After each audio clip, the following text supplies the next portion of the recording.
Hello, hi everyone. आप मेरा जो थंबनेल है उसको देखकर इस वीडियो पे आए हो और आप शायद मेरी तरह सफ़र कर रहे हो कुछ इश्यूज से, हेयर लॉस की, या फिर आपको देखने आए हो कि मेरी स्टोरी है क्या। एक्चुअली थंबनेल ने ही आपको अट्रैक्ट किया होगा, इसलिए आप इस वीडियो के अंदर आए हो।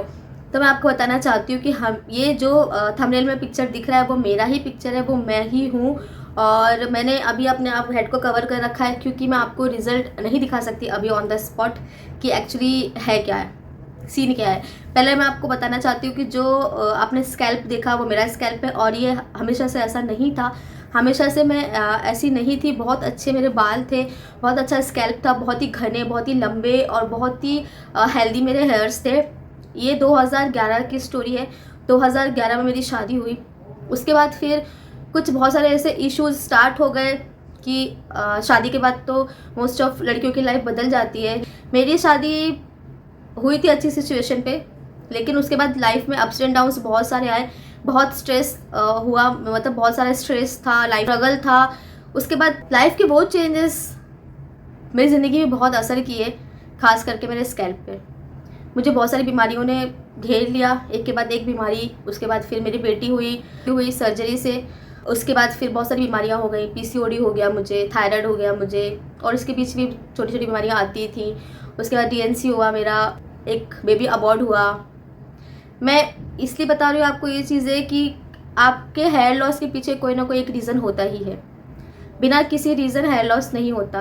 अगर आपकी लाइफ हेल्दी है, आप हेल्दी खा रहे हो, आप खुश हो, कोई लाइफ में प्रॉब्लम नहीं है, कोई केमिकल यूज़ नहीं कर रहे हो आप अपने स्कैल्प में, तो आपके बाल कभी भी नहीं झड़ेंगे और आपकी सिचुएशन ऐसी कभी नहीं होगी जैसी मेरी थी। मेरी सिचुएशन हुई स्टार्ट क्योंकि मेरी फिजिकल प्रॉब्लम मुझे बहुत ज़्यादा हो गई 2011 के बाद, जब मेरी शादी हुई उसके बाद।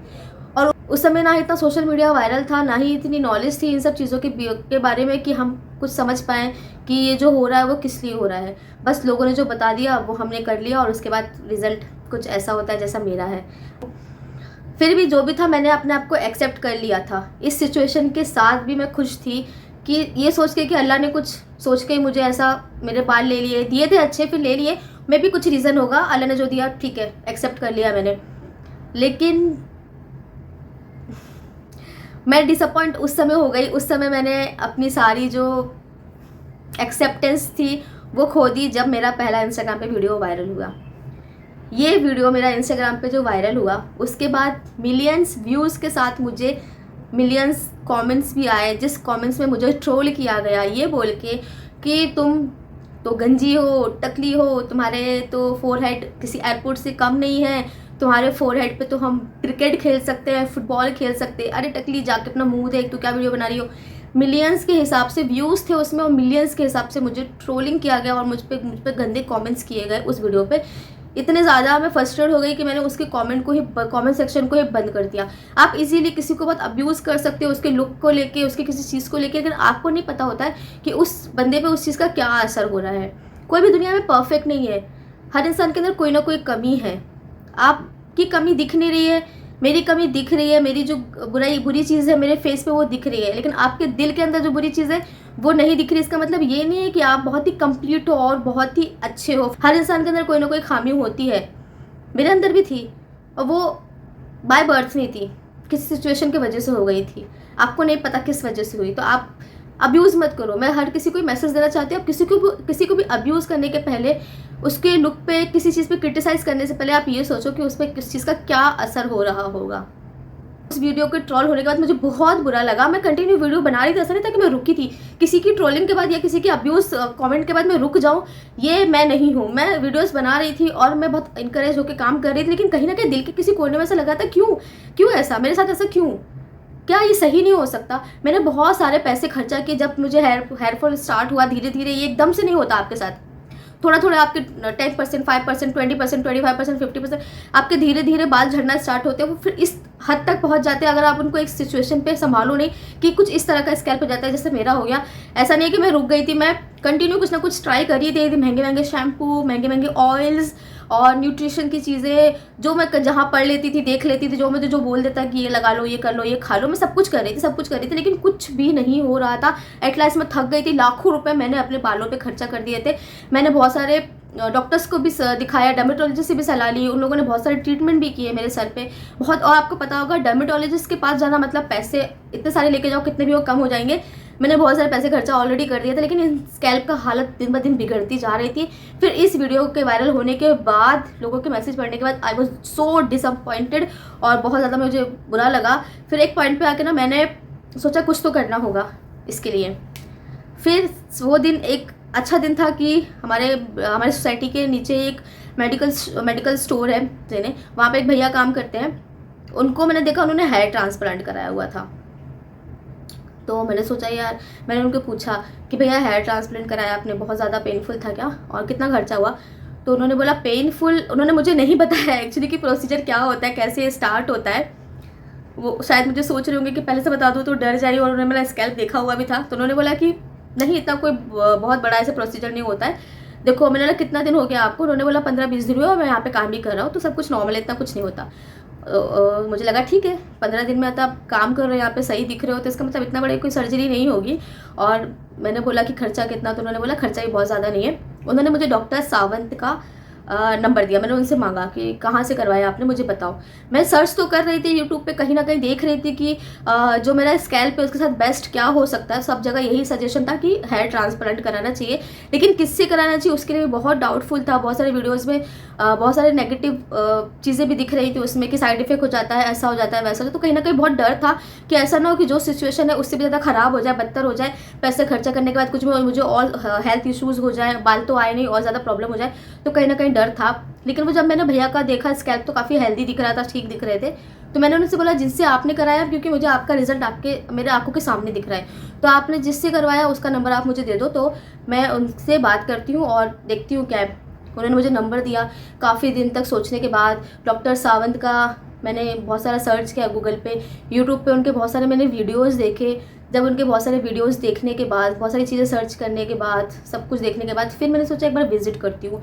तो मैंने अपने हस्बैंड को बोला कि जाते हैं, एक बार विजिट करके आते हैं, उनसे मिल के आते हैं। मे भी शायद हेयर ट्रांसप्लांट करने की ज़रूरत ना पड़े। मुझे कहीं ना कहीं ऐसी होप थी कि शायद दवाइयों से या फिर किसी छोटे ट्रीटमेंट से, PRP समथिंग, किसी चीज़ से मेरा जो स्कैल्प है वो डेंसिटी बढ़ जाए और बाल आ जाए। तो मैं एक होप लेके वहाँ पहुँची थी, लेकिन एक दूसरी होप थी पॉकेट की, क्योंकि मुझे लगा था, मतलब मेरा अंदाज़ा था कि जिस तरह से मेरी हालत है उस तरह से मुझे काफ़ी पैसे खर्चा करना पड़ेंगे, लाखों के हिसाब से, और पैसे तो बिल्कुल भी नहीं थे। बस एक सजेशन के लिए, एक बात करने के लिए मैं वहाँ डॉक्टर सावंत क्लिनिक पहुँची। मेरा कोई इरादा नहीं था कि मैं इतनी जल्दी हेयर ट्रांसप्लांट कराऊंगी, पर ठीक है, एक बार बजट तो मिल जाए, ये सोच के। द डे वॉज दिसंबर का लास्ट वीक था, और मैं पहुँची वहाँ पर। उनसे मिलने के बाद माय गॉड, इतनी पॉजिटिव वाइब आई ना मुझे सावंत सर के पास कि मैंने सोचा ही नहीं था कि मैं कभी हेयर ट्रांसप्लांट इतनी ही पॉजिटिव वाइब के साथ करवा पाऊंगी। मैंने उस दिन उनसे मिलना, उनकी बातों से इम्प्रेस होना, और उन्होंने मुझे इतना अच्छा बजट निकाल के दिया कि मेरी पॉकेट से जो मैं डर रही थी कि मेरे पास है ही नहीं, मेरे पास इतने पैसे हैं नहीं, मैं कैसे कराऊंगी, उन्होंने सारी जो चीज़ें थी मेरी सब सॉल्व करके दी। और बहुत ही कम बजट में उन्होंने मेरा हेयर ट्रांसप्लांट किया। अब कितना बजट था मैं आपको अभी नहीं बता पाऊँगी, क्योंकि ये एक सरप्राइज़ है। अगर आपको मेरी तरह कुछ इश्यूज़ है तो आप मुझे कमेंट कर सकते हो, मैं आपको सजेस्ट करूँगी बेस्ट जो भी होगा आपके लिए। और अगर आपको हेयर ट्रांसप्लांट कराना है और अगर आप मुंबई में रहते हो कहीं, तो doctor Sawant is a best doctor. वो डॉक्टर जो है ही है, साथ में एक बहुत अच्छे ह्यूमन बीइंग है, बहुत अच्छे इंसान है, और बहुत कंसर्न है उनके दिल में किसी भी पेशेंट के लिए। तो मेरे तरफ से तो अ बिग थम फॉर डॉक्टर सावंत। मिलने के बाद इन अ वीक मैंने डिसाइड किया कि हाँ, मुझे अब कराना है हेयर ट्रांसप्लांट। मैं कराना चाहती हूँ, मैं करा सकती हूँ, क्योंकि डॉक्टर सावंत ने मुझे इतना मोटिवेट कर दिया था उस दिन जब मैं उनसे पहली बार मिलने गई। और उसी दिन मैंने सोच लिया था कि नहीं, अब मैं कराऊंगी हेयर ट्रांसप्लांट, और अब ये वो दिन था। तो आज मैं रेडी हो गई हूँ। आज मुझे जाना है हेयर ट्रांसप्लांट के लिए। आप मेरा स्कैल्प देख लो, बिफोर आफ्टर भी देखना। आप पूरा वीडियो में आप बनाऊँगी कि क्या रिज़ल्ट आया, और जो भी प्रोसीजर था वो फॉलो किया। 4 दिन पहले ही मैंने सारे जो नॉर्मल ब्लड टेस्ट थे वो सारे ब्लड टेस्ट सर ने बोला था करवाने को, करवा ली, और उनको रिपोर्ट मैंने भेज दी। उसके बाद अब मुझे क्लिनिक के लिए निकलना है, और फाइनली मैं क्लिनिक पहुँच चुकी हूँ। सुबह 9 बजे हम यहाँ से निकले थे।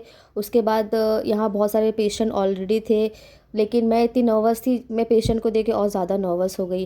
कुछ लोगों के हेयर ट्रांसप्लांट हो चुके थे, वो यहाँ बैठे हुए थे, तो उनके जो ब्लड था कपड़ों में वो सब देख के मैं बहुत ज़्यादा पहले ही डरी थी और ज़्यादा डर गई। तो धीरे धीरे प्रोसीजर स्टार्ट हुआ। मैंने कपड़े चेंज किए, मुझे कपड़े दिए कि आप कपड़े चेंज कर लो यहाँ के। और उसके बाद कपड़े चेंज करने के बाद फिर जो मेरे स्कैल्प था उसके पिक्चर्स क्लिक किए गए, काफ़ी सारे, लेफ़्ट राइट ऊपर नीचे सबसे, कि देखते हैं वो भी उनके पास रहता है ये सब कुछ रिकॉर्ड कि कितना रिज़ल्ट आया। लंच घर से नहीं किया था क्योंकि मैं इतनी ज़्यादा नर्वस थी, डरी हुई थी, खाना जा ही नहीं रहा था। और सर ने कहा अगर खाली पेट ये सर्जरी नहीं होती, आपको कुछ खाना पड़ेगा। तो उन्होंने मुझे वहाँ पे लंच करवाया। मैंने लंच किया, उसके बाद प्रोसीजर स्टार्ट हुआ। मैं इतनी ज़्यादा नर्वस थी, मेरा बीपी बहुत ज़्यादा हाई हो गया था, तो मेरा बीपी लो करवाने के लिए बहुत टाइम लग गया उन लोगों को। और ये था सर्जरी रूम। यहाँ पे आने के बाद मैं और नर्वस हो गई। पीछे एक और सर्जरी हो रही है, 4 ऐसे रूम है, सब जगह सर्जरी चल रही है। दिन भर में कितने पेशेंट, मतलब कितने हेयर ट्रांसप्लांट होते होंगे आप सोचो। फिर ये डोनर एरिया जो था वहाँ से बाल रिमूव करने थे, जहाँ से मेरे बाल लेने थे। तो डोनर एरिया का बाल रिमूव करने के लिए मैंने सर को बोला कि आप करो, मैं बोल रही थी कि सर आप ही रहो यहाँ पे आसपास, क्योंकि मैं उन पे ही ट्रस्ट करके वहाँ गई थी और मैं बहुत ज़्यादा डरी हुई थी। तो सर ने थोड़ा सा वहाँ पे बाल रिमूव किए, फिर उनके असिस्टेंट को दिया और उन्होंने बोला कि तुम परेशान नहीं हो, ऑलरेडी मुझे मेरा बीपी लो करवाने के लिए बहुत लेट हो चुका था, लेकिन सर ने बोला मैं जब तक तुम्हारा हेयर ट्रांसप्लांट नहीं होगा मैं कहीं नहीं जाऊंगा, मैं यहीं रहने वाला हूँ, चाहे पूरा क्लिनिक क्यों ना खाली हो जाए। और वैसे ही हुआ। बाल रिमूव करने के बाद मेरा जो सर्जरी थी वो स्टार्ट हुई, लगभग 4 घंटे लग गए। मैं आपको सर्जरी का वीडियो नहीं दिखाऊंगी ताकि आप नर्वस ना हो जाओ। तो सर्जरी 4 घंटे के बाद डन हो गई, शाम के 7 बज गए थे। आप ये सर्जरी के बाद का है, आप देखो मैं कितनी ज़्यादा रिलैक्स हो चुकी हूँ। मतलब इतना भी ज़्यादा कुछ नहीं था जितना मैं डर रही थी। सर से काफ़ी सारी बातें हुई, उन्होंने बोला कि ना आप इतना डर रहे थे, क्या हुआ, कुछ हुआ? मैंने बोला नहीं, मैं बहुत डर रही थी लेकिन अब मैं रिलैक्स हूँ और अच्छा लग रहा है। सर से काफ़ी सारी बातें करी, बहुत सारे पिक्चर क्लिक किए। उसके बाद सब चले गए थे, पूरा क्लिनिक खाली हो गया था, सिर्फ मैं और एक दो डॉक्टर, मतलब मैं और सर रह गए थे और एक दो उनके असिस्टेंट रह गए थे। लगभग 9-10 बजे मैं घर आई, 4 साढ़े 4 घंटे मेरे सर्जरी को लग गए थे। तो आप उसी तरह से माइंडसेट बना के चलिए और खाना खा के जाइए और रिलैक्स रहे यार, कुछ नहीं होता। अभी तो ना मुझे कुछ फील नहीं हो रहा है, एनेस्थीसिया का असर है, तो ना स्वेलिंग आई है ना दर्द हो रहा है, कुछ भी नहीं हो रहा है। अब कल क्या होगा मुझे पता नहीं, वो आप नेक्स्ट वीडियो पे देखना कि सूजन आ रही है, स्वेलिंग आ रही है कि नहीं आ रही है, दर्द हो रहा है कि नहीं, उधर दर्द हो रहा है, सब आपको मैं बताऊंगी। तो आप चैनल को सब्सक्राइब कर लो और मेरे वीडियो पे बने रहो रिजल्ट देखने के लिए। और अगर आप हेयर ट्रांसप्लांट कराने का सोच रहे हो, अगर आपकी कोई भी क्वेश्चन है तो आप मुझे ज़रूर कॉमेंट बॉक्स में लिखो, मैं आपके क्वेश्चन का आंसर करूँगी। बाय बाय, सब्सक्राइब कर लो।